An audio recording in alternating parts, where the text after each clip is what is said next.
يا الله يا رحمن يا رحيم يا كريم. الحمد لله رب العالمين والصلاة والسلام على سيد المرسلين محمد وعلى آله وأصحابه أجمعين، أما بعد. أعوذ بالله من الشيطان الرجيم، بسم الله الرحمن الرحيم. إن الله يأمر بالعدل والإحسان وإيتاء ذي القربى وينهى عن الفحشاء والمنكر والبغي. وقال الله تعالى: إن الصلاة تنهى عن الفحشاء والمنكر. وقال الله تعالى: الشيطان يعدكم الفقر ويأمركم بالفحشاء والله يعدكم مغفرة منه وفضلا. صدق الله العظيم. وقال النبي صلى الله عليه وسلم: النظر سهم مسموم من سهام إبليس، أو كما قال عليه الصلاة والسلام. وقال النبي صلى الله عليه وسلم: العینان تزنیان وزناہما النظر، او کما قال علیہ الصلوۃ والسلام. میرے محترم بزرگوں اور عزیزوں، گزشتہ جمعے بے حیائی کے عنوان سے اور بے حیائی سے شریعت اسلامیہ نے کس طرح سے اپنے ماننے والوں کو روکا ہے،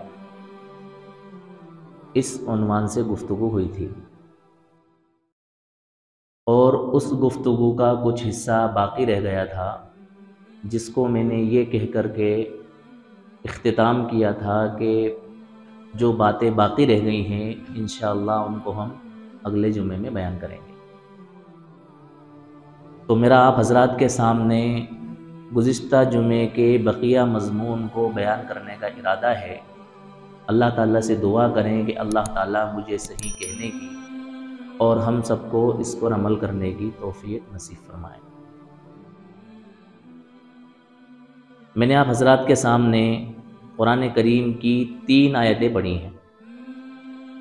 ان تینوں آیتوں میں اللہ رب العزت نے بے حیائی کا ذکر فرمایا.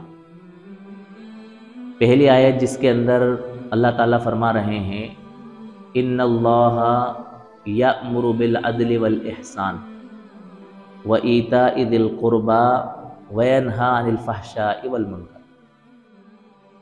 اور یہ ایسی آیت ہے جو کہ جمعے کے خطبے میں، خصوصاً دوسرے خطبے میں پڑھی جاتی ہے، ہر خطبے میں پڑھی جاتی ہے. اکثر و بیشتر خطیب اس آیت کو اپنے خطبے میں پڑھتے ہیں. اس میں اللہ تعالیٰ فرما رہے ہیں کہ بے شک اللہ تعالیٰ تم کو عدل کا، احسان کا اور یتیموں اور رشتہ داروں کے ساتھ حسن سلوک کرنے کا حکم دیتا ہے. ان اللہ یأمر بالعدل والإحسان وإیتاء ذی القربى وینہی عن الفحشاء والمنکر. اور اللہ تعالیٰ تم کو بے حیائی سے اور ناپسندیدہ باتوں سے روکتا ہے، منع کرتا ہے. ایک اور آیت جو میں نے پڑھی اس کے اندر اللہ تعالیٰ نے فرمایا: ان الصلاۃ تنہی عن الفحشاء والمنکر. اللہ تعالیٰ نے نماز کا اثر ذکر فرمایا کہ نماز کی خاصیت یہ ہے کہ یہ انسان کو فحش چیزوں سے اور منکرات سے باز رکھتی ہے اور روکتی ہے. ایک اور آیت جس کے اندر اللہ تعالیٰ نے فرمایا کہ شیطان تمہیں فحش باتوں کا حکم کرتا ہے. الشیطان یعدکم الفقر ویأمرکم بالفحشاء. کہ شیطان تم سے فقر کا وعدہ کرتا ہے کہ اگر تم خرچ کرو گے تو تم کیا ہو جاؤ گے؟ فقیر ہو جاؤ گے. ویأمرکم بالفحشاء. اور بے حیائیوں کا تمہیں کیا کرتا ہے؟ حکم کرتا ہے. واللہ یعدکم مغفرۃ منہ وفضلا. اور اللہ تعالیٰ تم سے مغفرت کا وعدہ کرتا ہے اور اپنے فضل کا وعدہ کرتا ہے. بہرحال تو اللہ رب العزت نے اور اللہ کے رسول صلی اللہ علیہ وسلم نے اپنی بیشتر تعلیمات میں انسان کو باحیا بنانے کے لیے اور انسان کو مہذب بنانے کے لیے، اس کو سلیقہ مند بنانے کے لیے، اس کے کردار کو بہتر اور اچھا بنانے کے لیے جگہ جگہ یہ تعلیم فرمائی کہ انسان اپنے آپ کو حیادار بنائے، باوقار بنائے، عزت دار بنائے۔ گزشتہ جمعے حیا کے فضائل کے عنوان سے اور بے حیائی کی مذمت کے عنوان سے کافی گفتگو ہو چکی ہے، لہٰذا ہم کوشش یہ کریں گے کہ جو باتیں گزشتہ جمعے میں ہو گئی ہیں ان کا ذکر نہ کرتے ہوئے صرف ان باتوں کو فوکس کیا جائے جو باقی رہ گئی ہیں۔ دیکھیں، جو تیسری آیت میں نے پڑھی، اس تیسری آیت سے پتہ یہ چلتا ہے کہ بے حیائی پھیلانا، کیا کرنا؟ بے حیائی پھیلانا یا بے حیائی کے کاموں کو انجام دینا، یہ شیطان کا ایجنڈا ہے۔ کس کا ایجنڈا ہے؟ شیطان کا ایجنڈا ہے، کیونکہ شیطان کی کوشش تو یہی ہے نا کہ انسان انسان بن کے نہ رہے، بلکہ کیا بنے؟ جانوروں جیسا بنے۔ اس میں اور جانوروں میں کوئی فرق نہیں ہونا چاہیے، یہ اللہ تعالیٰ کی نافرمانی والے کام انجام دے اور اللہ تعالیٰ کو ناخوش کرنے والے کام اس سے کیا ہوں؟ سرزد ہوں۔ یہ کس کی کوشش ہے؟ شیطان کی کوشش ہے۔ خود اللہ تعالیٰ نے شیطان کے متعلق ذکر فرمایا کہ وَيَأْمُرُكُمْ بِالْفَحْشَاءِ، شیطان جو ہے نا تمہیں کائے کا حکم دیتا ہے؟ بے حیائی کا حکم دیتا ہے، فحش کام کرنے کا، بیہودہ کام کرنے کا، ناپسندیدہ کام کرنے کا کیا کرتا ہے؟ تمہیں حکم کرتا ہے۔ تو اس آیت کی روشنی میں پتہ یہ چلا کہ جتنے بھی کام بے حیائی کے انجام پاتے ہیں اور جتنے بے حیائی کے کاموں میں انسان ملوث ہوتا ہے، مبتلا ہوتا ہے، تو یہ گویا کہ شیطان کے ایجنڈے پہ کیا کر رہا ہے؟ کام کر رہا ہے۔ کوئی بھی بے حیائی کا کام اگر ہم سے سرزد ہو رہا ہے تو اس کے سرزد ہونے سے پہلے ہمارے دل و دماغ کے اندر یہ خیال آنا چاہیے کہ یہ میرے اللہ تعالیٰ کا حکم نہیں ہے، یہ کس کا حکم ہے؟ شیطان کا حکم ہے۔ دیکھو، اللہ تعالیٰ کے احکامات اور شیطان کے حکم، یہ دونوں اپوزٹ ہیں، متضاد چیزیں ہیں۔ جن چیزوں سے اللہ تعالیٰ نے منع کیا ہے ان چیزوں کو کرنے کا کون حکم دیتا ہے؟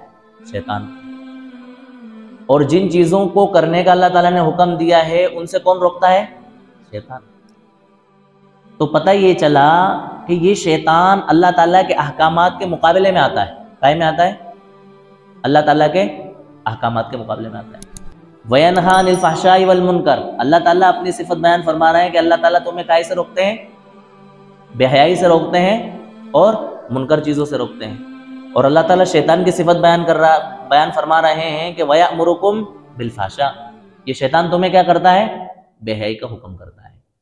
لہٰذا ایک اہل اسلام شخص کو، مرد مومن کو، اور جو بھی اس اسلام، دین فطرت، دین اسلام کو فالو کرتا ہے، اس دین کو مانتا ہے، اس کی یہ ذمہ داری بنتی ہے کہ وہ اپنے آپ کو اللہ تعالیٰ کے حکموں کا پابند بنا لے اور شیطان کے حکموں سے اپنے آپ کو کیا کر لے؟ باز کر لے۔ کیوں کر لے بھیا باز؟ اس لیے کہ یہ شیطان جو ہے نا ہمارا کھلا ہوا دشمن ہے۔ اللہ تعالیٰ نے فرمایا وَلَا تَتَّبِعُوا خُطُوَاتِ الشَّيْطَانِ، کہ تم شیطان کی پیروی نہ کرو، شیطان کے پیچھے نہ چلو۔ إِنَّهُ لَكُمْ عَدُوٌّ مُبِينٌ، یہ تمہارا کھلا ہوا دشمن ہے، یہ پوری اپنی دشمنی تم سے نکالنا چاہتا ہے۔ اس کی دشمنی ہم سے کیا ہے؟ اس کی دشمنی ہم سے یہ ہے کہ جب اللہ تعالیٰ نے اس کو جنت سے نکالا تو جنت سے نکالنے کی وجہ ہی ہمارے جد امجد حضرت آدم علیہ السلام کی ذات بنی۔ کیسے؟ جب حضرت آدم علیہ السلام کو اللہ رب العزت نے پیدا فرمایا تو اللہ تعالیٰ نے فرشتوں کو یہ حکم دیا کہ آپ حضرت آدم علیہ السلام کو کیا کرو؟ سجدہ کرو۔ اللہ تعالیٰ کا حکم تھا، اللہ تعالیٰ نے سجدہ کرنے کا کیا دیا؟ حکم دیا، جو کہ سجدہ تعظیمی تھا۔ سارے فرشتوں نے اللہ تعالیٰ کے حکم کو مانتے ہوئے حضرت آدم علیہ السلام کو کیا کیا؟ سجدہ کیا، الا ابلیس، سوائے شیطان کے۔ ابا واستکبر وکان من الکافرین، اس ابلیس نے انکار کیا اور تکبر کیا اور اللہ تعالیٰ کے نافرمان بندوں سے ہو گیا کہ میں حضرت آدم علیہ السلام کو سجدہ نہیں کروں گا۔ کیوں؟ انا خیر من، کہ میں حضرت آدم علیہ السلام سے کیا ہوں؟ بہتر ہوں۔ خلقتنی من نار وخلقتہ من طین، کہ آپ نے ان کو تو مٹی سے پیدا کیا ہے اور مجھے کائے سے پیدا کیا ہے؟ آگ سے پیدا کیا ہے۔ لہٰذا میری برتری اور میری فوقیت کس کے اوپر ظاہر ہے؟ حضرت آدم علیہ السلام کے اوپر ظاہر ہے۔ مٹی کی خاصیت کیا ہے؟ نیچے آنا۔ اگر مٹی کو اوپر پھینکا جائے تو کہاں آتی ہے وہ؟ نیچے آتی ہے۔ اور آگ کو اگر جلایا جائے اور روشن کیا جائے تو آگ کی بلندی ہوتی ہے نا، آگ اونچائی کی طرف جاتی ہے۔ تو اس اعتبار سے اس نے اپنے آپ کو افضل اور بہتر قرار دیا حضرت آدم علیہ السلام کے سامنے۔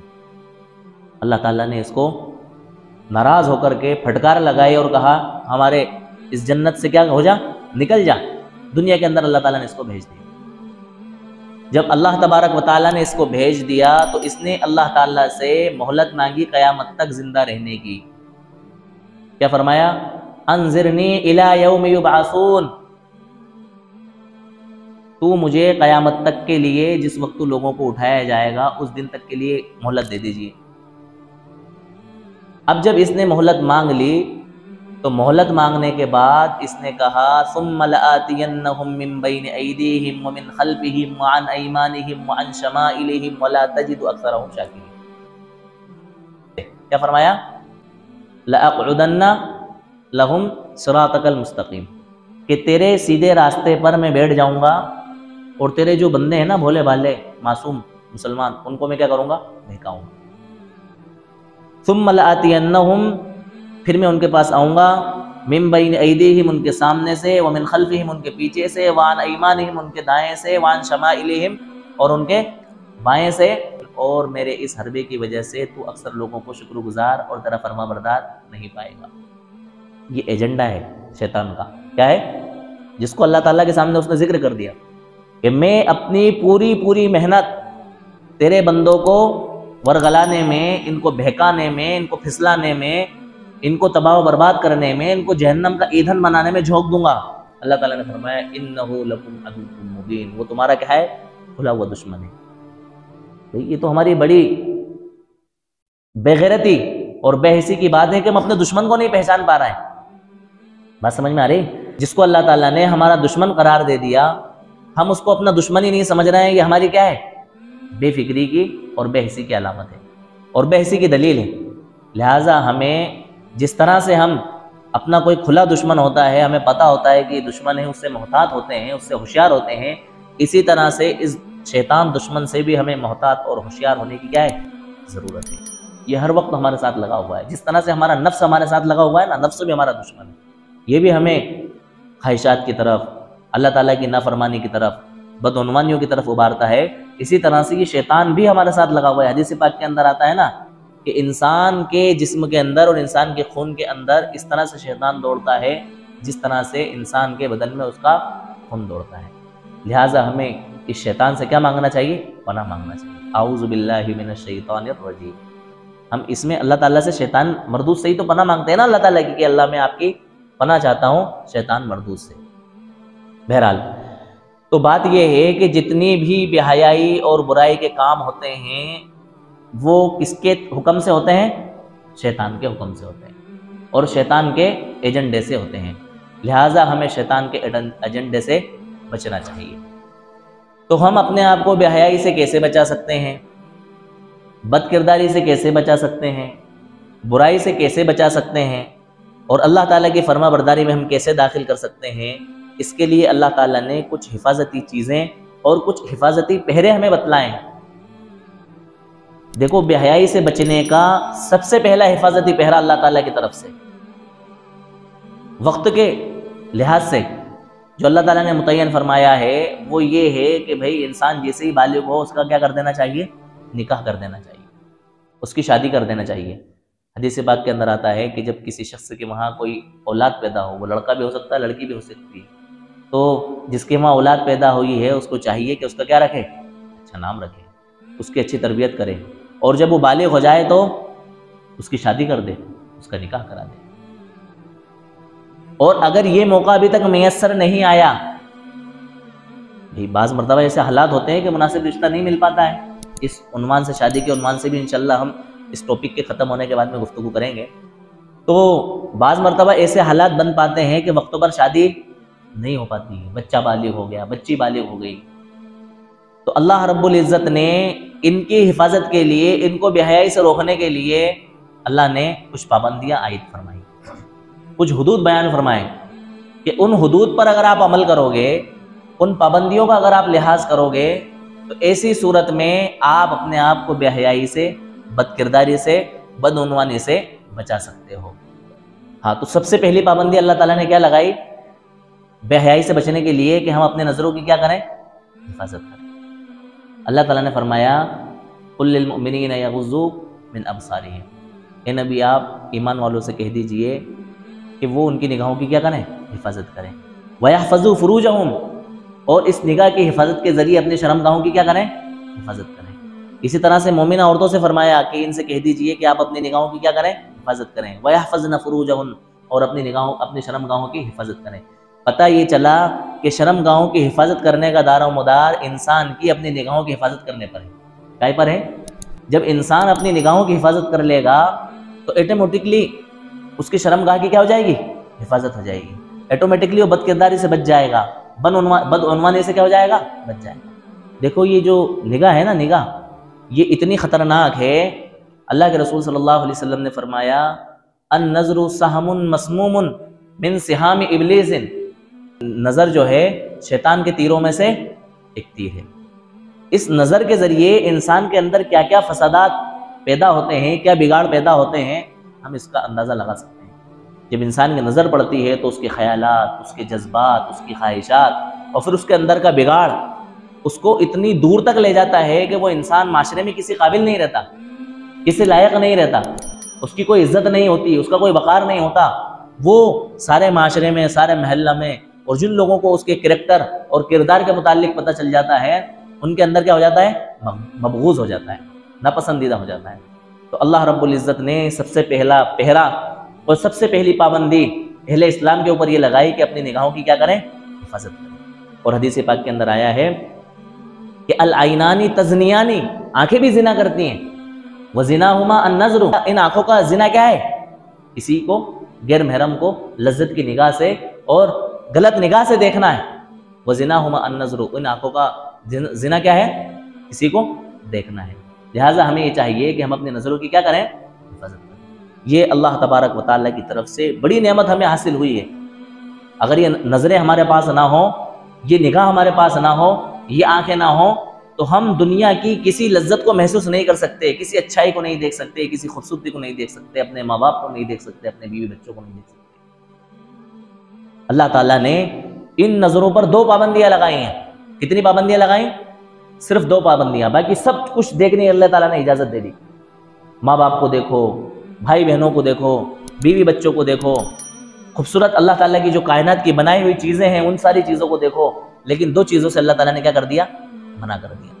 ایک تو یہ ہے کہ تم اپنی ان نظروں سے میلی نظر کے ذریعے کسی غیر محرم عورت کو نہ دیکھو، لذت کی نگاہ سے، اس کے حسن و جمال سے لذت حاصل کرنے کے لیے تم اس عورت کو مت دیکھو۔ دوسرا یہ ہے کہ کسی انسان کو حقارت کی نظر سے مت دیکھو کہ ان کی کوئی حیثیت نہیں ہے، ان کی کوئی وقت نہیں ہے، یہ کوئی انسان ہے، یہ تو بہت گرے ہوئے انسان ہے، یہ تو بہت ہلکٹ انسان ہے، اس طرح سے کسی کو حقارت کی نظر سے مت دیکھو۔ یہ 2 پابندیاں اللہ تعالیٰ نے تمہارے اوپر عائد کی ہیں۔ اس کے علاوہ ان نظروں کا آپ جیسے چاہو کیا کرو؟ استعمال کرو، اچھے کاموں میں ان نظروں کو کام میں لاؤ، بلکہ بعض مرتبہ تو ان نظروں کے اوپر اللہ تعالیٰ نے اجر و ثواب کے ذخیرے رکھے ہیں، وعدے فرمائے ہیں۔ حدیث پاک کے اندر آتا ہے کہ جب انسان اپنے والدین کو محبت کی نظر سے دیکھتا ہے تو اللہ تعالیٰ ایک حج اور ایک عمرے کا ثواب دیتے ہیں۔ یہی نظر اگر کسی غیر محرم پر پڑے تو اللہ تعالیٰ کی طرف سے عتاب ہے، اللہ تعالیٰ کی طرف سے عذاب ہے، جہنم میں جانے کا راستہ ہے، اللہ تعالیٰ کی طرف سے وعید ہے، ہمارے لیے ہلاکت کا ذریعہ ہے اور گناہ کا سبب ہے۔ اور یہی نظر محبت کی نگاہ سے والدین پر پڑے تو اللہ تعالیٰ کی طرف سے کیا اجر و ثواب ہے؟ ایک حج کرنے کا اور ایک عمرہ کرنے کا ثواب اللہ تعالیٰ کی طرف سے مل رہا ہے۔ اور حدیث پاک کے اندر آتا ہے کہ جب شوہر اپنے گھر میں داخل ہوتا ہے اور اپنی بیوی کو محبت کی نگاہ سے دیکھتا ہے اور بیوی اس کو محبت کی نگاہ سے دیکھتی ہے تو اللہ تبارک و تعالیٰ ان کے آپس میں محبت کی نگاہ دیکھنے کی وجہ سے ان دونوں کو رحمت کی نگاہ سے دیکھتا ہے۔ بات سمجھ میں آ رہی نا؟ تو یہ نگاہ اللہ تعالیٰ کی طرف سے حلال طریقے پر استعمال کی جا رہی ہے تو رحمت اللہ تعالیٰ کے رحمت کے طور پر ہمیں دیکھنے کا کیا بنی؟ ذریعہ اور سبب بنی۔ لہٰذا ہمیں اپنی اس اللہ تعالیٰ کی بیش بہا اور بے انتہا دی ہوئی قیمت کی کیا کرنا چاہیے؟ قدر کرنا چاہیے۔ یہ مفت میں اللہ تعالیٰ نے ہمیں دے دی ہے، اور ایسی دی ہے کہ ہمارے پیدا ہونے سے لے کر کے ہماری موت تک کیا رہتی ہے؟ ساتھ رہتی ہے۔ اس کا ہمیں کوئی بل بھرنا نہیں پڑتا ہے، اس کا کوئی چارج دینا ہمیں نہیں پڑتا ہے، اس کی کوئی سروس ہمیں نہیں کروانا پڑتی ہے، اس میں کوئی آئل، کوئی تیل اور کسی طرح کا کوئی جو ہے نا ہمیں گریس نہیں ڈالنا پڑتا ہے کہ بار بار ہمیں اس کی کیا پڑ رہی ہو؟ ضرورت پڑ رہی ہے۔ اللہ تعالیٰ نے آٹومیٹکلی اس کے اندر ایسا نظام بنایا ہے کہ اس کی کیا ہوتی رہتی ہے؟ سروس ہوتی رہتی ہے۔ اتنی ترقی کے باوجود دنیا کے اندر اللہ تعالیٰ نے اس میں کتنے پردے رکھے ہوئے ہیں، کتنی جھلیاں رکھی ہوئی ہیں، اس کا کیا نظام بنایا ہوا ہے، کوئی اس کی تہ تک نہیں پہنچ سکا۔ اللہ تعالیٰ نے جو ہماری آنکھ کے اندر پتلی ہے نا، اس پتلی میں اللہ تعالیٰ نے اپنی ایسی عجیب شان چھپا کر کے رکھی ہے کہ اس کا اندازہ نہیں لگایا جا سکتا۔ ماہرین جو آنکھوں کے ہوتے ہیں، ڈاکٹر، ان کا یہ کہنا ہے کہ جب انسان دھوپ میں نکلتا ہے تو انسان کی جو آنکھوں کی پتلی ہے نا، وہ پتلی پھیل جاتی ہے۔ کیا ہو جاتی ہے؟ پھیل جاتی ہے۔ کیوں؟ اس لیے کہ دھوپ میں دیکھنے کے لیے آنکھوں کی پتلی کا پھیلنا ضروری ہے، اور جب انسان اندھیرے میں آتا ہے تو آنکھوں کی پتلی جو ہوتی ہے وہ کیا ہو جاتی ہے؟ سکڑ جاتی ہے۔ اس لیے کہ اندھیرے میں کسی چیز کو دیکھنے کے لیے اس کی پتلی کا سکڑا ہوا کیا ہونا ہے؟ ضروری ہے۔ یہ اللہ تعالیٰ نے نظام بنایا، اور یہ پتلی کا سکڑنا اور اس کا پھیلنا اتنا بڑا عمل ہوتا ہے اور اتنی لمبی پروسیس ہوتی ہے کہ یہ سکڑنا اور یہ پھیلنے کا جو فاصلہ ہوتا ہے نا، یہ تقریباً 7 میل کا فاصلہ بن جاتا ہے اگر اس کو ناپا جائے اور اس کو جوڑا جائے۔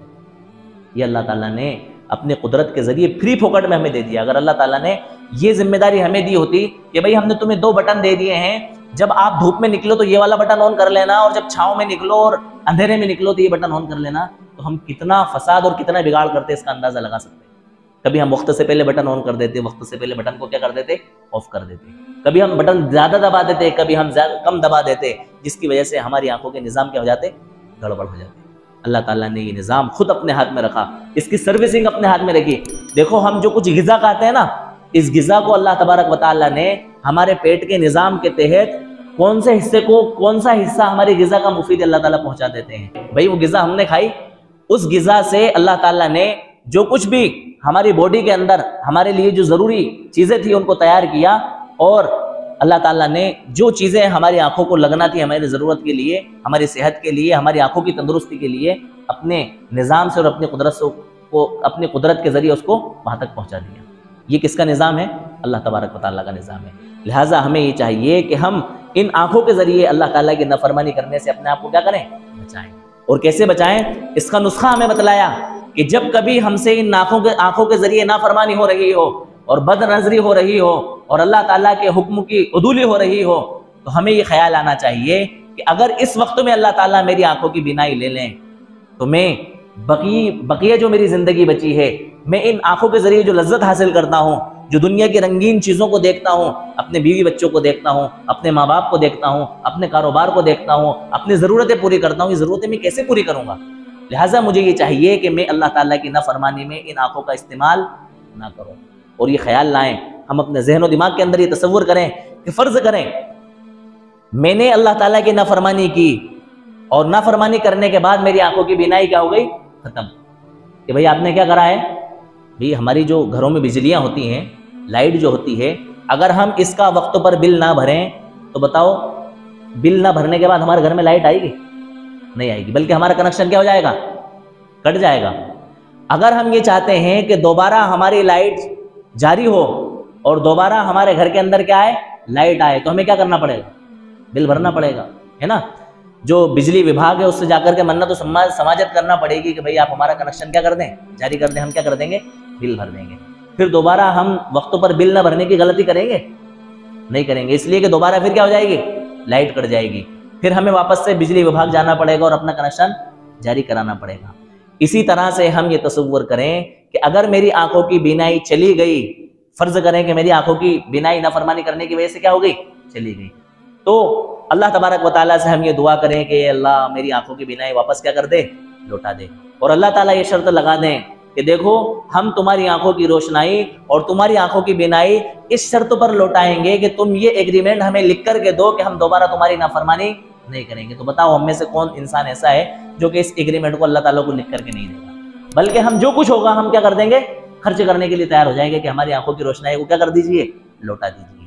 اگر ہماری آنکھوں میں ان کی بینائی تو ختم ہونا دور کی بات، ہلکی پھلکی مسٹیک آ جائے، ہلکی پھلکی خرابی آ جائے، تو ہم اس ہلکی پھلکی خرابی کے لیے بھی اللہ تبارک و تعالیٰ کے سامنے یا دنیا دار لوگوں کے سامنے کہ بھئی ہماری آنکھوں کی کیا ہو جائے، تکلیف دور ہو جائے، ہمیں تھوڑا سا کم دکھنا شروع ہو جائے، دھندلا دکھنا شروع ہو جائے، تو ہم اس کے لیے کتنے پریشان ہو جاتے ہیں کہ بھئی میری آنکھ کا یہ مسئلہ دور ہو جائے، میرا یہ دھندلا پن دور ہو جائے، اس کے لیے چاہے مجھے کتنے بھی پیسے خرچ کرنا پڑ جائے میں خرچ کر دوں گا، لیکن میری آنکھوں کا دھندلا پن کیا ہو جائے، ختم ہو جائے۔ تو ہم یہ غور کریں کہ اللہ تعالیٰ نے اتنی بڑی نعمت اور اتنی بڑی دولت ہمیں دی ہوئی ہے، جس کا ہم سے اللہ تعالیٰ کوئی چارج نہیں لے رہے ہیں، اور کوئی اللہ تبارک و تعالیٰ اس کے اوپر ہم سے بل نہیں لے رہے ہیں، تو ہمیں اللہ تعالیٰ کی نعمت کا شکر ادا کرتے ہوئے، اللہ تعالیٰ کا احسان مانتے ہوئے ان آنکھوں کا غلط استعمال نہیں کرنا چاہیے، بلکہ ہمیں اپنے آپ کو غلط استعمال سے کیا کرتے رہنا چاہیے، بچاتے رہنا چاہیے۔ دیکھو میں نے ایک آیت پڑھی تھی آپ لوگوں کے سامنے، ثم لآتینہم من بین ایدیہم ومن خلفہم وعن ایمانہم وعن شمائلہم ولا تجد اکثرہم شاکرین۔ اس آیت کے تحت حضرت اشرف علی تھانوی رحمۃ اللہ علیہ نے بڑی بہترین بات بیان فرمائی، جو کہ ہم سب کے لیے بہت اہم اور بہت ضروری ہے۔ اس آیت کے اندر اللہ تعالیٰ نے یہ بیان فرمایا کہ اللہ تعالیٰ نے سے شیطان نے یہ وعدہ کیا ہے کہ میں تیرے بندوں کو کیا کروں گا، بہکاؤں گا اور پھسلاؤں گا، ان کے دائیں جانب سے بھی ان پر حملہ کروں گا، بائیں جانب سے بھی حملہ کروں گا، ان کے پیچھے سے بھی حملہ کروں گا اور آگے سے بھی حملہ کروں گا۔ لیکن شیطان اللہ تعالیٰ سے دو راستوں کا وعدہ کرنا اور اللہ تعالیٰ سے یہ کہنا بھول گیا کہ میں ان کے اوپر سے بھی حملہ کروں گا اور ان کے نیچے سے بھی حملہ کروں گا۔ اب اگر انسان یہ چاہتا ہے کہ وہ اپنے آپ کو شیطان کی اتباع سے روکے اور اللہ تعالیٰ کی فرما برداری میں داخل ہو، اس سے جب بھی کوئی اللہ تعالیٰ کی نافرمانی صادر ہو رہی ہو اور سرزد ہو رہی ہو، تو وہ اوپر کا راستہ اس کے لیے کھلا ہے، اللہ تعالیٰ سے رابطہ کرے، اللہ تعالیٰ سے انابت کرے، اللہ تعالیٰ سے رجوع کرے، اس لیے کہ ادھر شیطان کی پابندی نہیں ہے، بلکہ اس اوپر والے راستے کو اللہ تعالیٰ نے شیطان کے شر سے محفوظ رکھا ہوا ہے۔ اللہ تعالیٰ سے رجوع کرے کہ اللہ مجھ سے یہ نافرمانی ہو رہی ہے، میں آپ کی مدد چاہتا ہوں، آپ کا تعاون چاہتا ہوں، آپ مجھے اپنی اس نافرمانی سے کیا کر لیجئے، روک لیجئے۔ دوسری چیز یہ ہے کہ اللہ تعالیٰ نے اہل ایمان کو نگاہ جھکانے کا حکم دیا ہے کہ آپ اپنی نگاہوں کو کیا رکھو، نیچا رکھو۔ تو شیطان جب اللہ تعالیٰ سے یہ کہہ رہا تھا کہ میں تیرے بندوں کو دائیں سے بھی بہکاؤں گا اور بائیں سے بھی بہکاؤں گا، آگے سے بھی بہکاؤں گا اور پیچھے سے بھی بہکاؤں گا، تو وہ یہ کہنا بھول گیا کہ میں تیرے بندوں کو نیچے سے بھی بہکاؤں گا۔ اللہ تعالیٰ نے ہماری حفاظت کے لیے نیچے کا راستہ کیا رکھا ہوا ہے، کھلا رکھا ہوا ہے۔ ہم اپنی نگاہوں کو نیچے کی طرف رکھیں، اللہ تعالیٰ ہماری کیا کرتے رہیں گے، شیطان کے شر سے اور ہماری نگاہوں کی بدعنوانی سے اور ہماری نگاہوں کے غلط استعمال سے ہماری کیا کریں گے، حفاظت کریں گے۔ لہٰذا ہمیں اپنی نگاہوں کو کیا رکھنا چاہیے، نیچے رکھنا چاہیے۔ اس طرح سے ہم اپنے آپ کی نگاہوں کی کیا کر سکتے ہیں، حفاظت کر سکتے ہیں، اور ہم اللہ تعالیٰ سے اپنے آپ کو بچا سکتے ہیں۔ اس کے بعد میں بھی اگر ہم سے کوئی بدعنوانی ہو جاتی ہے، اولاً تو ہونا ہی نہیں چاہیے، ہم اللہ تعالیٰ سے مدد مانگیں، دعا مانگیں اللہ تعالیٰ سے۔ دیکھو ہمت سے کام لیں، حوصلے سے کام لیں۔ انسان اگر ہمت سے کام لے تو پہاڑ کو بھی اپنی جگہ سے کیا کر سکتا ہے، ہٹا سکتا ہے۔ انسان کی ہمت جو ہے نا وہ ربڑ کی طرح ہے۔ کائی کی طرح ہے، ربڑ کی طرح۔ ربڑ کو جتنا کھینچتے ہیں اتنی پنپتی ہے نا وہ، اور کھینچتی چلی جاتی ہے۔ اسی طرح سے انسان جتنی ہمت کرتا ہے اس کی ہمت میں کیا ہوتی جاتی ہے، مضبوطی چلی جاتی ہے، مضبوطی آتی چلی جاتی ہے۔ لہٰذا انسان کو اپنی ہمت کیا کرنا چاہیے، مضبوط کرنا چاہیے، ہمت سے کام لینا چاہیے، حوصلے سے کام لینا چاہیے، اور اللہ تعالیٰ سے دعا کرتے رہنا چاہیے کہ اے اللہ میں تیری نافرمانی کرنا نہیں چاہتا ہوں، میں اپنی نگاہوں کا غلط استعمال کرنا نہیں چاہتا ہوں، آپ نے مجھے غلط نگاہ اٹھانے سے منع فرمایا ہے، آپ نے مجھے نگاہوں کے نیچے رکھنے کا حکم دیا ہے، لہٰذا میں آپ کی مدد چاہتا ہوں، آپ مجھے اس بات پر توفیق عطا فرما دیجئے اور میری نگاہوں کی حفاظت فرما لیجئے کہ میری نگاہیں غلط نہ اٹھنے پائیں، میرے بس میں نہیں ہے، لہٰذا میں آپ کی مدد چاہتا ہوں، آپ میری نگاہوں کی اور میری نظروں کی کیا کر لیجئے، حفاظت کر لیجئے۔ اس طرح سے بندہ اللہ تعالیٰ سے کیا کرے، دعا کرے، اور اگر خدا نہ خواستہ اس سے غلطی ہو جائے اس کے بعد میں اللہ تعالیٰ سے توبہ اور استغفار کرے کہ اللہ غلطی ہو گئی ہے، میں نہیں چاہتا تھا لیکن انسان ہوں، شیطان نے میرے اوپر حملہ کیا، شیطان کے اثر سے اور میرے اپنے نفس کے مکر سے مجھ سے یہ غلطی اور چوک ہوئی ہے، میں آپ کی کیا چاہتا ہوں، معافی چاہتا ہوں، آپ مجھے اس گناہ سے کیا کر دیجئے، معاف کر دیجئے، اور آئندہ مجھ سے یہ گناہ سرزد نہ ہو، اس پر آپ اپنی جو ہے نا توفیق شامل حال فرما دیجئے اور میری کیا کر لیجئے، حفاظت فرما دیجئے۔ دیکھیں یہ نگاہوں کا نیچا کرنا اتنا بڑا عمل ہے کہ حضرت عبیدہ ابن جراح رضی اللہ تعالیٰ عنہ بہت بڑے صحابی ہیں، حضرت عمر فاروق رضی اللہ تعالیٰ عنہ کے زمانے میں شام کے گورنر رہے ہیں، اللہ تعالیٰ نے ان کے ہاتھ شام کو فتح کیا ہے، اس لیے ان کو جو ہے نا فاتح شام کہا جاتا ہے۔ حضرت عبیدہ حضرت عبیدہ ابن جراح رضی اللہ تعالیٰ عنہ، یہ وہ صحابی ہیں، ان کا ایک واقعہ ہے کہ جب یہ شام میں ایک جنگ کے دوران ایک قلعے کا انہوں نے محاصرہ کیا، محاصرہ مطلب گھیراؤ کیا، تو بہت لمبا عرصہ ہو گیا وہ قلعہ جو ہے نا فتح نہیں ہو رہا تھا، اور یہ قلعے کے باہر تھے، اور جو قلعے کے اندر اللہ تعالیٰ کے نافرمان لوگ تھے، انہوں نے جب یہ دیکھا کہ یار مسلمان تو یہاں سے ٹلنے کا نام ہی نہیں لے رہا ہے، تو انہوں نے ایک چال یہ چلی کہ انہوں نے مسلمانوں سے یہ کہلوا بھیجا کہ ہم جو ہے نا جنگ ہار گئے ہیں، آپ اس قلعے کے اندر داخل ہو سکتے ہیں، اور اس کے لیے انہوں نے پلاننگ یہ بنائی کہ قلعے کا دروازہ اس سمت میں کھولا جو دروازہ قلعے سے لمبے بازار کی طرف جاتا تھا، اور پلاننگ کے تحت انہوں نے اس بازار پر ہر دکان پر عورتوں کو بٹھا دیا، بنا سنوار کر کے، ان کا سنگار کر کے، میک اپ ویک اپ کر کے، اور اچھا خوبصورت بنا کر کے، اور عورتوں کو یہ کہا کہ یہ مسلمان اگر آپ کی طرف دیکھیں یا آپ سے کسی طرح کا فائدہ اٹھانا چاہیں تو آپ کو انکار مت کرنا، ان کو منع مت کرنا، اور یہ کہہ کر کے پیغام بھیج دیا کس کے پاس؟ حضرت عبیدہ ابن جراح رضی اللہ تعالیٰ عنہ کے پاس، کہ بھئی مسلمانوں سے کہہ دو ہم جنگ ہار گئے ہیں، ہم نے اپنی ہار مان لی ہے، اور آپ جو ہے نا قلعے کے اندر داخل ہو سکتے ہیں۔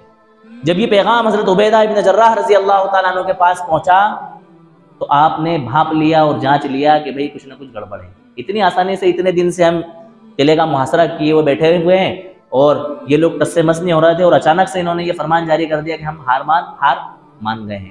اللہ کے رسول نے فرمایا اتقوا فراست المؤمن فإنه ينظر بنور اللہ، کہ مومن کی فراست سے بچو کیونکہ وہ اللہ تعالیٰ کے نور سے دیکھتا ہے۔ انہوں نے محسوس کر لیا، مومن تھے نا، اللہ کے رسول صلی اللہ علیہ وسلم کی تعلیم یافتہ تھے۔ ایک لمبا خطبہ اپنے جو رفقا تھے ان کے درمیان میں دیا، اور یہ آیت پڑھی قل للمؤمنین یغضوا من ابصارہم، اے نبی آپ ایمان والوں سے کہہ دیجئے کہ وہ اپنی نگاہوں کو کیا کر لیں؟ جھکا لیں، اور لوگوں کو تنبیہ کری کہ ہمیں کسی بھی عورت کی طرف اٹھا کر کے نظر نہیں دیکھنا ہے۔ چنانچہ یہ اس قلعے کے اندر داخل ہوئے، اور پورا بازار انہوں نے جو ہے نا پار کر لیا، اور پورا راستہ گزر گیا، لیکن کسی عورت کی طرف نظر اٹھا کر کے بھی نہیں دیکھا۔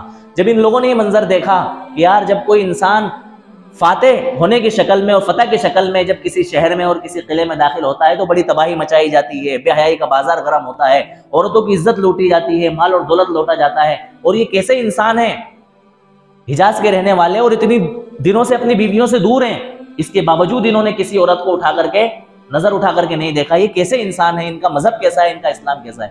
سارے لوگ اسلام کے حلقے میں کیا ہو گئے؟ شامل اور داخل۔ لہٰذا ہمیں اپنی نظروں کو کیا کرتے رہنا چاہیے؟ جھکاتے رہنا چاہیے۔ یہ ان لوگوں کے اسلام کا ذریعہ بچا، نظروں کو جھکانا۔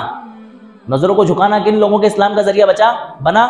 ان غیر مسلموں کا جو قلعے کے اندر محصور تھے، اور جنہوں نے یہ سازش رچی تھی کہ یہ مسلمان جو ہے نا ان عورتوں کو دیکھیں گے، ان کے لڈو ہوں گے، ان کی طرف لپکیں گے اور ان کو استعمال کریں گے۔ ان لوگوں نے جب یہ سازش دیکھی کہ ہماری سازش ناکام ہو گئی تو وہ مجبور ہوئے اسلام کے حلقے میں داخل ہونے کے لیے۔ اس لیے سب سے پہلی پابندی اللہ تبارک و تعالیٰ نے بے حیائی سے بچانے کے لیے ہمارے اوپر جو عائد کی ہے وہ کائی کی عائد کی ہے؟ اپنی نظروں کی حفاظت کی۔ کائی کی عائد کی بھائی؟ اپنی نظروں کی حفاظت کی۔ اگر ہم نے اپنی نظروں کی حفاظت کر لی تو اگلی جو بے حیائی کے راستے ہیں ان بے حیائی کے راستوں سے بچنا ہمارے لیے کیا ہو گیا؟ آسان ہو گیا۔